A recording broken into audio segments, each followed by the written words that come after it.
Praise God. ദൈവം നിങ്ങളെ എല്ലാവരും ധാരാളമായി അനുഗ്രഹിക്കട്ടെ. യെശയ്യാ പ്രവാചകന്റെ പുസ്തകം 51-ാം അധ്യായം അതിൻ്റെ 1-ാം വാക്യത്തിൽ നമ്മൾ വായിക്കുന്നു, നിങ്ങളെ വെട്ടിയെടുത്ത പാറയിലേക്കും കുഴിച്ചെടുത്ത ഖനിഗർഭത്തിലേക്കും തിരിഞ്ഞു നോക്കുന്നു. എൻ്റെ ജീവിതത്തിൽ ഞാൻ നോക്കുകയാണെങ്കിൽ പാപത്തിലും ശാപത്തിലും പരാജയങ്ങളും കിടന്ന് തന്നെ യേശുവിനെ അറിഞ്ഞതുകൊണ്ട് മാത്രം ഇത്രത്തോളം വരുവാൻ സമാധാനമില്ലാതിരുന്ന സാഹചര്യങ്ങൾ, പോകുന്നിടത്തെല്ലാം പരാജയപ്പെട്ട സ്ഥാനങ്ങൾ, പത്രോസ് കർത്താവിനെ വിട്ട് വീണ്ടും മീൻ പിടിക്കുവാൻ പോയിട്ടും തൻ്റെ പടക് ശൂന്യമായിരുന്നതുപോലെ എൻ്റെ ജീവിതത്തിലുടനീളം ശൂന്യതകളിലൂടെ കടന്നുപോയിട്ടും കർത്താവിൻ്റെ സ്നേഹം രുചിച്ചറിഞ്ഞ് ആ കർത്താവിൻ്റെ ഹൃദയത്തിന് മുമ്പിൽ സമർപ്പിച്ചപ്പോൾ ആ ദൈവികമായ സമാധാനം, ആ ദൈവത്തിലുള്ള സന്തോഷവും സ്വസ്ഥതയും എൻ്റെ ജീവിതത്തിൽ യേശു ധാരാളമായി പകരുവാനിടയായിത്തീരും. നമ്മുടെ കഴിഞ്ഞകാല ജീവിതത്തിലേക്ക് തിരിഞ്ഞു നോക്കുമ്പോൾ, കർത്താവ് നടത്തിയ വിധങ്ങളെ നമ്മൾ ഓർക്കുമ്പോൾ നമ്മൾ സ്തുതിച്ചാലും നന്ദി പറയാതിരിക്കാൻ കഴിയുകയില്ല.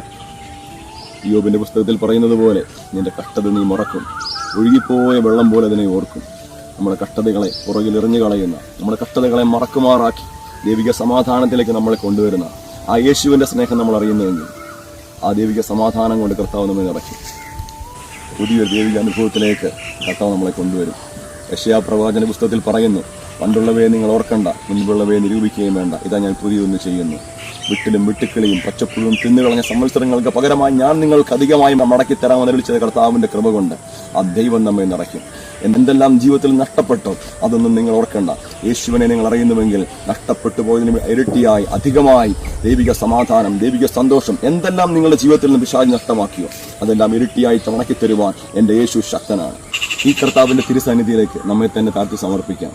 സ്വർഗത്തിലെയും ഭൂമിയിലെയും സകല ആത്മീയ ഭൗതിക അനുഗ്രഹങ്ങളാലും സ്വർഗത്തിലെ ദൈവം നിങ്ങളെല്ലാവരും ധാരാളമായി അനുഗ്രഹിക്കുമാറാകട്ടെ. യേശു ക്രിസ്തുവിലൂടെ പിതാവിന്റെ സന്നിധിയിലേക്ക് കടന്നു ചെല്ലുവാൻ, ആ പുത്രത്തിന്റെ അവകാശത്തെ പ്രാപിക്കുവാൻ, മക്കൾക്കുള്ള അനുഗ്രഹങ്ങളെ, ആ അവകാശങ്ങളെ, നന്മകളെ കർത്താവിന്റെ സന്നിധിയിൽ നിന്ന് പ്രാപിക്കുവാൻ തിരുസന്നിധിയിൽ നമ്മെ തന്നെ താഴ്ത്തി സമർപ്പിക്കാം. സ്വർഗത്തിലെ ദൈവം നമ്മളെല്ലാവരും ധാരാളമായി അനുഗ്രഹിക്കട്ടെ.